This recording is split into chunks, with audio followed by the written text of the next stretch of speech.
Hello and welcome to my Legends and Legacy show.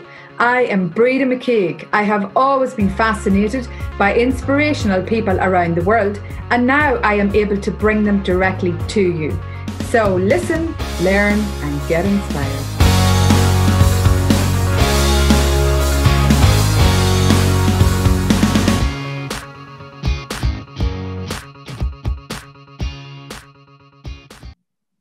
Hello and welcome. I'm Breda McKeag and I'm going to interview a fabulous gentleman for everybody today called Mike Stevenson, who's an inspirational speaker who I have been blessed to meet through LinkedIn and a number of my other social connections. This guy has inspired me so much. I wanted to bring him on here and see, can I share what I've seen in him with everybody so that you can all get a bite of the Mike Stevenson pie and see, can he inspire you or teach you anything? Mike, you're very welcome. I'm delighted to be here. Delighted. Good, good. And Mike is in Scotland. I am in Monaghan at the moment. And I'm Breda McKeag. For those of you who don't already know me, I am co-founder and chair of Lean in Ireland. I'm also a motivational speaker. I do a lot of work with a lot of corporates and industries, and I run transformation programs. So that's a bit about me. Mike, I want to hear all about you. Well, let's start with now, because what I do now is really use the experience that I've garnered through my life to give people in work and out of work a sense of the enormous contribution they can make, no matter what stage in their life they're at. Because my life has been about reinvention and progress. And I'll tell you about that in a minute, but it's really important that, you know, people of my age, I'm approaching the latter years, not only are enthusiastic about the future, but want to contribute to it and, you know, ally ourselves with the young people who are already changing the world and support them. But going back, I started out as a failure, officially a failure, because I hated school from the minute I entered it to the minute I left it, when I breathed the perfume air of freedom and just ran away with my arms in the air, this joyous release, because I felt I was caged in school. But the reality of being chucked out at the age of 15 was that I'd been branded stupid. And that's a very difficult thing for a young person to carry, because it is a statement of, you know, concrete assessment. You know, you are stupid. And of course, human beings, and I've proven this, and it's important that people realize that no matter where you are, your brain is malleable. You can grow it, you can expand it, you can develop new skills, you can develop talents. I did have one talent when I was at school, and that was I was singing in a band at night. And I felt this huge release when I was singing at night. I felt like I had a personality. But things began to go wrong with my parents. They were splitting up, and my sister was moving to a foreign land, and it was horrible, horrible time. So I escaped to London, and it all started really well. Got a job. But I got the sack because none of the customers apparently could understand a word I said. Oh, God. Which, yeah, I was Scottish, you see, and I had this apparently incomprehensible accent. So I was sacked, and I went back to my landlady, and I told her I'd lost my job, and she says, well, if you lost your job, you've also lost your accommodation, so please, would you pack up and leave? So I did so, and I ended up sleeping out for, you know, quite a time, which was a formative experience in the sense that you have to learn survival. You have to develop very good communication skills because you're constantly negotiating. You're negotiating for space, you're negotiating for food, you're negotiating for a share of the pie, but then you also become a negotiator on behalf of people who can't talk up for themselves. And I escaped because I met an Irishman, which should please much of your audience, who said, why don't you come to Dublin with me? I'll pay for your fare. And I did, and I was busking at the top of Grafton Street. So that was my escape from sleeping out. But the thing that really struck me was that when you're sleeping out, people look down on you. They see a problem. They don't see an individual. They don't see ambition. They don't see a backstory. They make so many assumptions, which is what we do with people all the time. But in Dublin, suddenly I came alive. I had big audiences at the top of Grafton Street, which this is long before it was pedestrianised. In fact, just to set it in context, it was 1968. And, you know, I fell in love with the city. I fell in love with the fact that people were storytellers, and I was a storyteller. And so I came alive. And, you know, I met people like Phil Lynott and Brian Downey, who just set up THIN LIZZY at the time. So that was a great time. But the special branch ensured that my stay in Dublin was limited to under a year, because I found myself being barred from every pub. And that was an extraordinary... You were probably too good at the music. I'd say we were. Well, I'd be seeing you as competition, Mike. I think it was in association with this guy who I thought was lovely, who used to go around giving money to people. And apparently he was quite high up in the IRA at the time. So I think it was by association. Yeah. But anyway, you know, after that, I had job after job after job after job. I worked in all kinds of industries: steel, building, biscuit production, wine bottling, you know, in hospitality and just about every conceivable industry. And so I learned a lot. It's amazing how much you learn. And I made it in my mind that whatever job I had, I was going to give everything that I had and show that I was the best, you know, employee.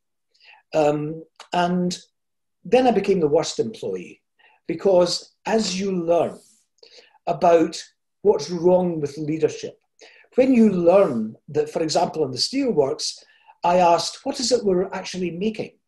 And I was told that shouldn't really matter to you. In fact, it was camshafts for Ford Motors. And I arrived in this building site once in London, and, you know, I'd been a peripatetic bricklayer's assistant, and arrived in this one site, and it was going to be for the long term. And I was met by a big Welsh foreman with a soft hat and a broken nose. And he took me aside, he put his arm around me, he says, "Michael, welcome."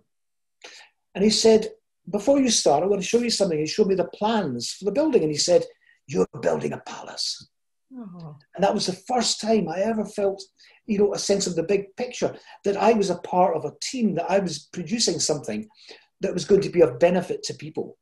And that taught me that what people need above all else is purpose.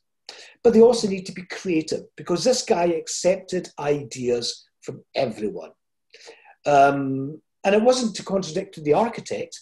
He contradicted the architect in a very nice way. He would take him aside and say, you know, I think we could do this a bit better, make it safer, make it more practical. But that was a huge learning experience for me. And then, you know, ultimately I went into business when I was 43.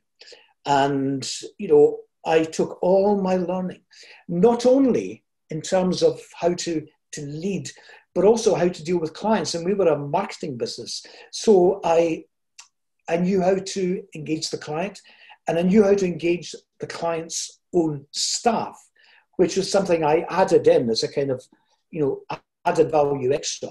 So that's when I started speaking. And then when the recession came along, 2008, you know, the company went down.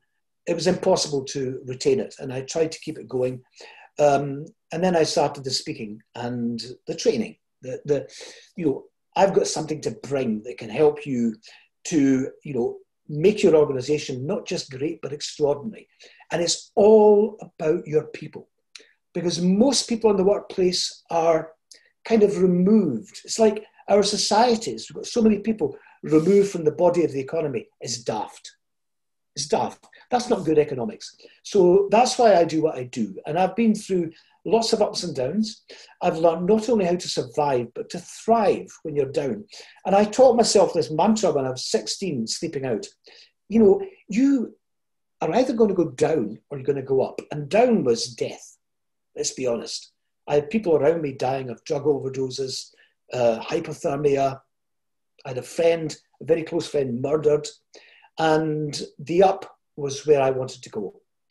And I said to myself, the best is yet to come. Here I am at 70.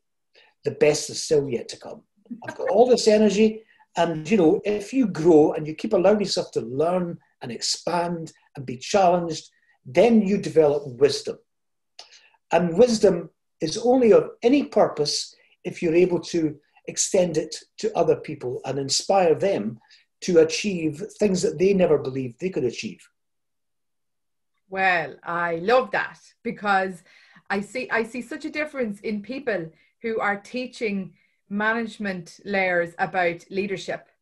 Those who have had that experience, and that's hard learned experience. And I don't think there's any way of substituting that, because if you pick up a book on leadership and read it, and you have not experienced it and you've not walked every step of it, then you still don't get it. So I think there is nothing compared to experience, and the wisdom that you have is something that everybody needs some of. So I loved your story. Thank you for sharing that with us.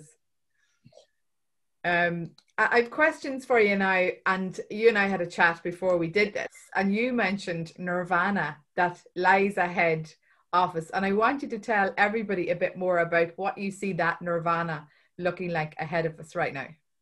Well, you know, we've been through a difficult time, and I can tell you from my own life, the darker the time, the lighter the opportunity. And what tends to happen, you either yield to the badness around you, or you take it on. And there's a number of things happening which give me great hope for the future towards this nirvana. The first is that our young people now are doing things in a way that we were never able to do, because they're not simply inheriting their parents' prejudices. They're developing their own ideas. They're digitally connected. They've got skills that we can only dream of. And they are, if you look around the world, you'll see young people are coming up with the most astonishing innovations that are making lives better. That's the first thing. The other is the extraordinary acceleration of women into positions of responsibility, because women bring something really quite extraordinary to the picture. If I just tell you that I met Professor Mohammad Yunus, who set up the Grameen Bank in Bangladesh and won a Nobel Prize for doing so. He wanted to provide microloans in Bangladesh, which would give people a chance to invest in those small things that need to be done that can earn them some money. But he would only lend to women. He would only lend to women because women look at the future. Women think about the future of their children. So they're invested in the long term. Men are much more into short-term gratification, and we see that in the stock market and all the rest of it. So that's another big, big positive for the future. But there's also now an opportunity to look at climate change, which is a threat. You know, we can't deny it anymore. It's already having an impact in the world. And one of the benefits of being through this lockdown is that we have seen outside nature beginning to emerge from the darkness, because our cities are seeing wildlife we've never seen before. We're breathing cleaner air. So we are now in the realization phase that the world needs to get better. And there is a force towards that. And I think it's an unstoppable force, because young people want to see change. Women want to plan for the long term. And we have this whole new infusion of ideas that didn't exist before, because they were never listened to before. And young people had to wait till they were, 40 and they got into a leadership position. They've got ideas, they've got imaginations. We've never tapped into that before. So, if you look around, I'll mention some of the things that are happening. If you think about, a small thing like in Holland, if you look at some of the churches, they're surrounded by wildflowers. Why is that? Because someone has developed a confetti that when you throw it in the air, it does not land and leave litter. It plants wildflower seeds. There's a billboard in Peru that captures all the toxic moisture from the atmosphere and turns it into fresh drinking water. That's astonishing. We're seeing, renewable energy being used really quite imaginatively, and the democratization of energy. So you're seeing, housing associations building their own wind farm, obviously in partnership. We're seeing collaborations that could never have existed before because people are looking outside their limited sphere of influence. And we're going to see an acceleration of this now because we have been rested. We have seen what life is like, under a pandemic, under, a system of political toxicity, which we've seen. And I never shy away from talking about politics because I'm an honest guy. And, what we have seen is horrible. So people are looking for change and they will make that change. So that's my nirvana. We will live in a greener world. We'll live in a world that's got much more stimulus around it. We'll see education transformed into something that's exciting, accessible, and lifelong. And we'll see young people, making an imprint on the world far earlier than we would have ever expected to do so. So I'm very optimistic. The best is yet to come. And I thoroughly agree with you. So I'm just thinking of some of the older leaders that I know in industry. What advice would you have for them? Because I know you've touched a lot there on youth.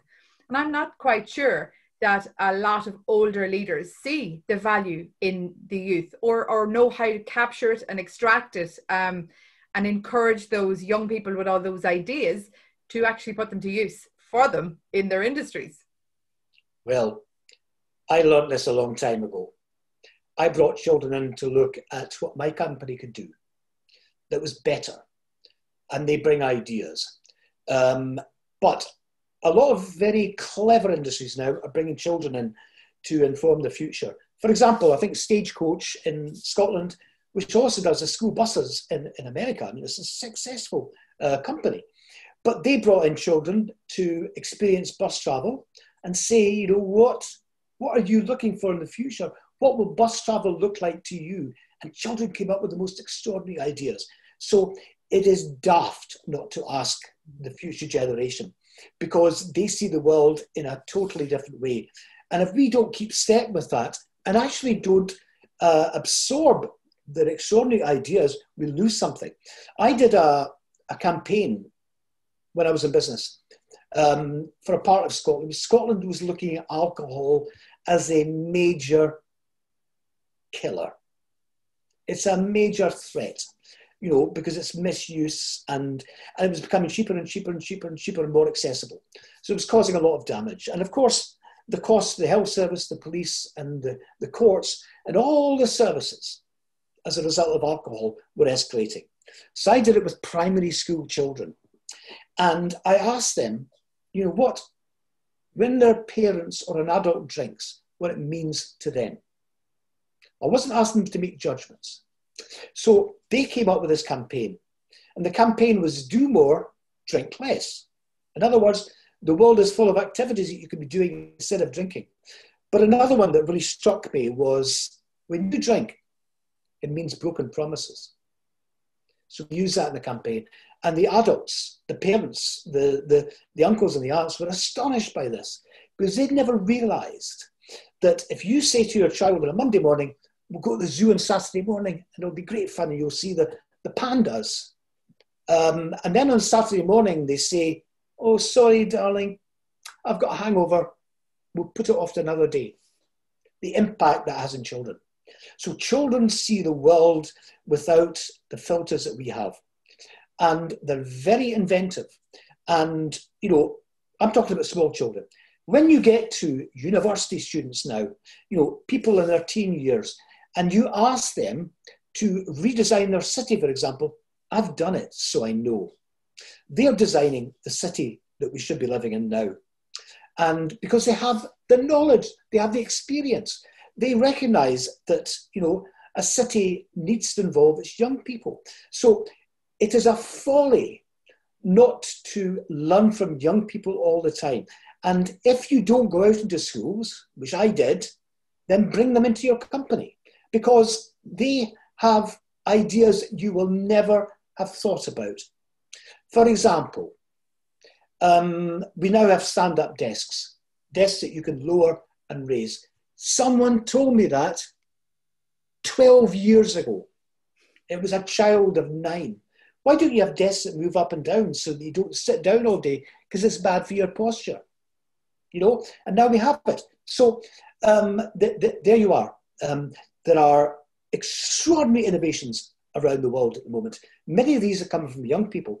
And if you don't bring your company in line with the way the young people are thinking, then you'll regret it. This is an extraordinary opportunity to bring young people in and, you know, get your ideas from them. Yeah, and to your point about no filters with kids, like I have 3 boys, they're 13, 10 and 6. And I love hanging out with them because they do think filter free. And I think somewhere along the way, as we grow up, we all were filter free at some point. And as sort of the culture and society got at us as we grew, we start to dumb it down, because we all want to fit in. And we've lost that then as adults, but the kids aren't there yet. So to combine, I suppose, the wisdom of our older people, wiser and more experienced, with that imagination and curiosity that the kids still have, that's where the magic is. That's the magic sauce. And I just don't see a lot of it happening. I see it happening in little pieces and like yourself there that has spotted this and has gone and made it happen. But across the board, I don't really. I actually probably see the opposite in a lot of industry. I see a lot of the older managers not listening to the younger people and the young people getting frustrated. And then we see young people moving jobs and companies every 2 years. And then we wonder why we can't retain them. Yeah, I mean, I shared a stage with Professor Carol Dweck from Stanford University, who wrote about the fixed mindset. And she's a really lovely woman. They keep asking her to publish her next book. And she says, no, I had 1 book in me. That's it. That shows a lot of integrity, doesn't it? But she talked about the fixed mindset coming from people who are successful because they think they're successful. And, you know, success has no growth. Success is you've arrived. So she talked about the students that got in through the Ivy League schools and universities, you know, and they'd had a fairly easy ride. And they arrived at Stanford and they had a real struggle because they felt everything would go their way. And the ones that had really struggled to get there were the best students because they had this growth mindset. And, you know, we need to keep growing. I'm 70 and I'm still wanting to grow and grow and grow. I read all the time. I listen to people. I watch TED Talks. I've delivered a TEDx talk as well. But we've got to keep learning. And I learn so much of young people. And these, I think, learn from me as well. But I would never assume that. You know, I think one of the great things that's happened in the last couple of years has been Greta Thunberg and David Attenborough being the icons of the climate change movement. There's a guy who's well on in his 80s and a 15 going on 16-year-old who are sharing the same message, but they're appealing to different audiences. I think that's amazing. And I think that's a great model for what the future could look like. Get off your arse, as we say in Scotland. You know, young people are amazing. My mother said that to me for years, Mike. It didn't do me any harm. Yeah. So I want to ask you now about something that I'm fascinated about, and I ask everybody that sort of inspires me or entices me or makes me curious. What will your legacy be? What impact do you want to have on the world? And it's something I want everybody to think about. I started thinking about my legacy about 5 years ago. I'd never given it any thought before. And ever since I started to think about it, all that's happened is my ambition has grown and grown. My want to make a proper legacy happen for myself has just exploded. So, and it's a serious way to drive yourself and to give yourself ambition and to actually do some and make some difference in the world. So what is your legacy going to be? What do you want your legacy to be on the world? Well, I want to see a world that uses the process of creativity and the human imagination to fuel progress. At the moment, we have got so many processes and systems that are set. Now, what happens is a lot of businesses are run on the basis of a spreadsheet. So, in a sense, they're operating in deficit because they only see where they are at the end of the month, or the end of the quarter, the end of the year. And actually, you know, the best companies are very nimble-footed. I was speaking at a London conference, and Google were on, and the guy from Google said, look, in 10 years' time, we'll only be making money for 10% of what we're doing just now, a 90% churn in 10 years. And I think that is probably, the 10 years has probably come down in time. So things are going to happen at scale and at pace. So my legacy would be that the world has discovered its creativity, that the one resource that we have not tapped into as much as we ought to is the human imagination. So we establish something and then it sits for years.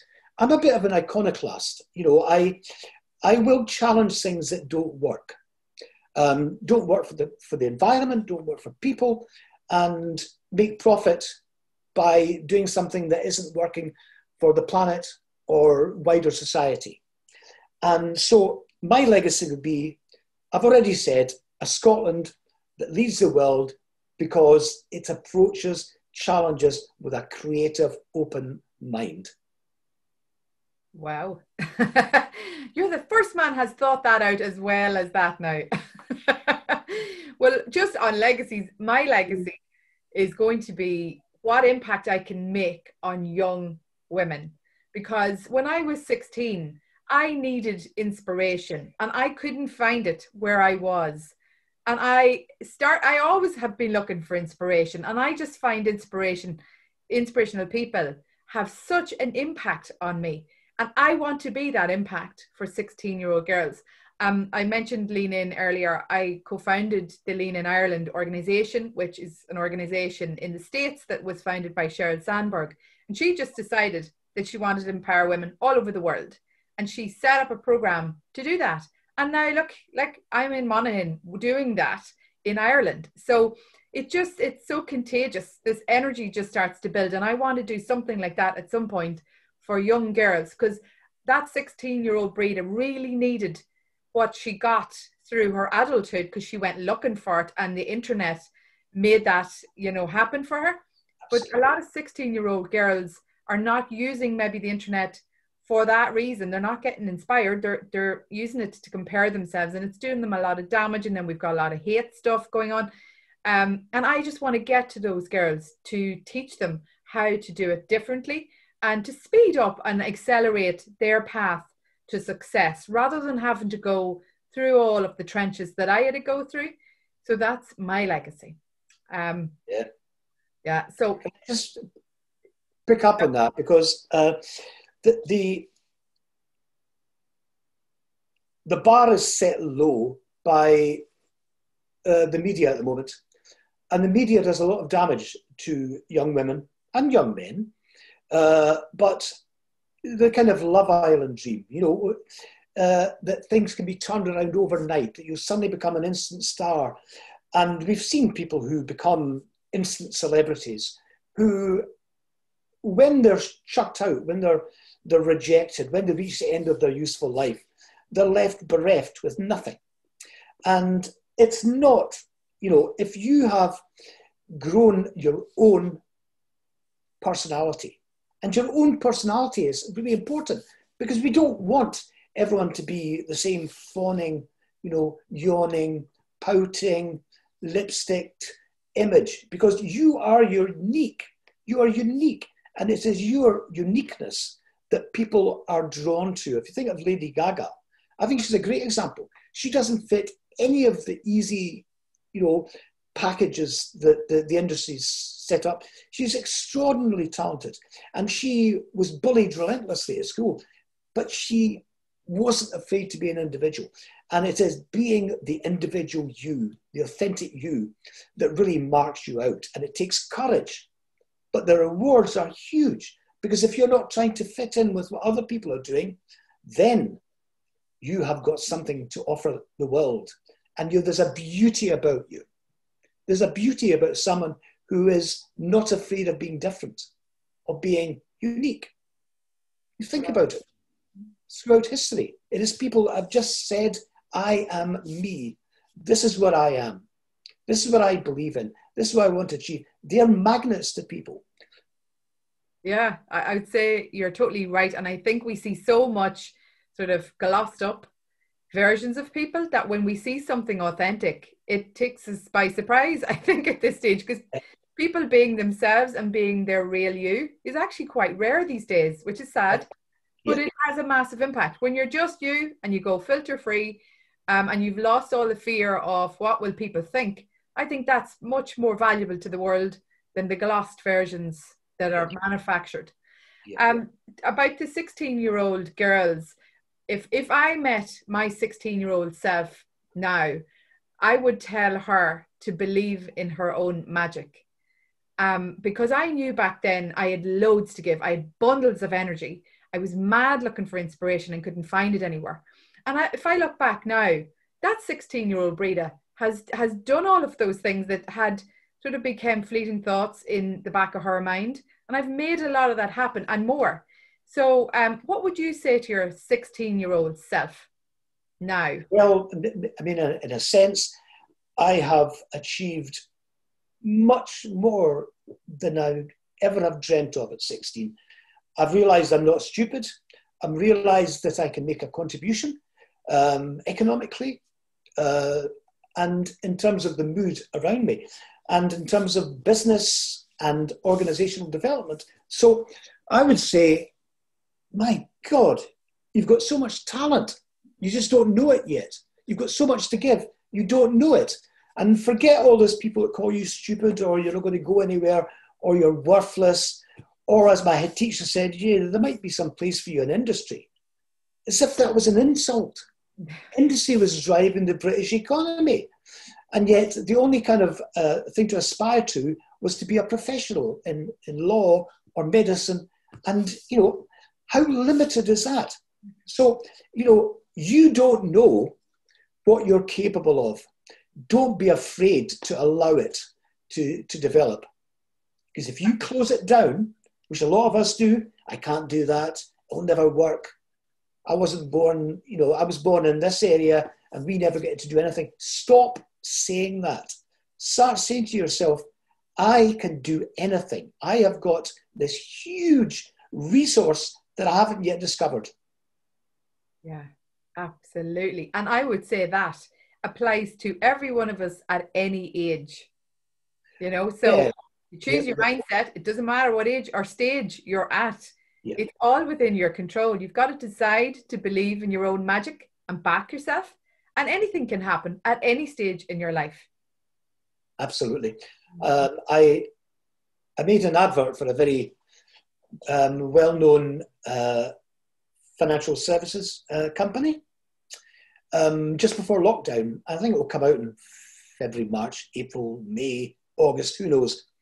But in that, I do say, you know, that I've taken a completely new adventure in my 60s, you know, and I will take on new adventures in my 70s and in my 80s, in my 90s. Who knows? I'm not thinking about how long I'm going to live. I'm thinking about how I can cram in much more learning and make a bigger contribution in the years to come. So any age, you know, I've done, my major changes in life have been at, you know, 30, 40, 50, 60, and now 70. So age is not a factor. I totally agree. I totally agree. And I am always trying to impress upon people that they can't tell themselves that they're too old or they're too young or they're too whatever, because we'll always come up with excuses. And all that does is keep us stuck. So if we could only get rid of all of those excuses and those limiting beliefs that keep slipping in on people, imagine the world we would have. Like, absolutely, absolutely. I mean, the words I can't are the most negative words in the English language because they are setting a person's position. When you say I can't, and we do it all the time, we do it all the time. But we also say to people, you can't. And, the world is just surrounded by opportunity. And I have seen it sometimes in the darkest of times because I've suffered, from major depressions at parts of my life. And every time I've come out of it, I have made an accelerated growth towards my next stage in life, whatever that might be. So there's a great, realization that, when you're experiencing this depression, this lowness, don't see it as going into a tunnel that's no end. See it as traveling through a tunnel with a bigger opening when you leave it and the light shining in, because you can use that as a launch pad. Plus, I think if you're having a rough time and you're struggling, that is the best time you can learn about yourself. Yes. So I've yet to meet somebody that has impressed me that hasn't been through tough times, because if you are not through tough times, you're not forced to learn about yourself. You don't know about introspection. You don't learn about emotional intelligence, and therefore you're quite limited in your understanding of what way your lenses are impacting. And what I mean by that is how you see the world, how you see yourself, how you see others, your biases. All of that is so valuable and life-changing. And unless you go, I think, through tough times, find yourself hitting an emotional wall, then nothing really forces you to go and do that learning. So I just think it's fascinating. I think, those who have been through tough times and have had to learn and do the introspection, they are such valuable voices of wisdom in our world.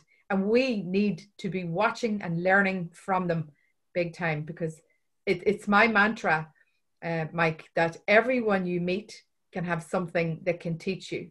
And today has been the perfect example of that. I mean, you and I met through social media because we are all working from home and we are on our screens more and looking externally, globally, and through our tech to find people who inspire us. And we found each other and now are doing an interview together. And we'll become friends, stay in touch. And then you've promised you're coming to Dublin in August to play music sessions with me. Oh, wonderful. Absolutely. We're going to come to the end of this now because I have to run on to another meeting. As usual, I am multitasking. And I want to know what your mantra for life is. I've mentioned it before. It is simply this: the best is yet to come. So it doesn't matter where I am in life. I know that's going to be the case. So here I am at the age of 70 thinking the most exciting times of my life are still to arrive. And they invariably do, because I've used that mantra since I was 16. Yeah. And you've made me think now about nirvana. The nirvana is ahead of all of us. And it's Absolutely. Not just about lockdown. Nirvana is the stuff we haven't done yet. Yes. It's all the opportunities we haven't created yet. It's all the opportunities we haven't got to yet. That's the nirvana, and that's ahead of every one of us. That's our next chapter. Yeah. The next chapter is always the most exciting one. Yeah, I totally agree. Mike, it's been wonderful to get talking to you today. It's been such a pleasure. I've thoroughly enjoyed that. I'm going to pop this up on social media, share it, and I'm sure you'll do the same. And let's see, can we inspire some people together? A perfect force of energies coming together from Scotland and Ireland. This is the Celtic Alliance. This is the tiger. This is the tiger with a bite. Yes. Fantastic. Thank you so much. Yes. I really appreciate you doing this. Likewise. We will talk again soon, Mike. Okay. Thank you. Marvelous. Bye.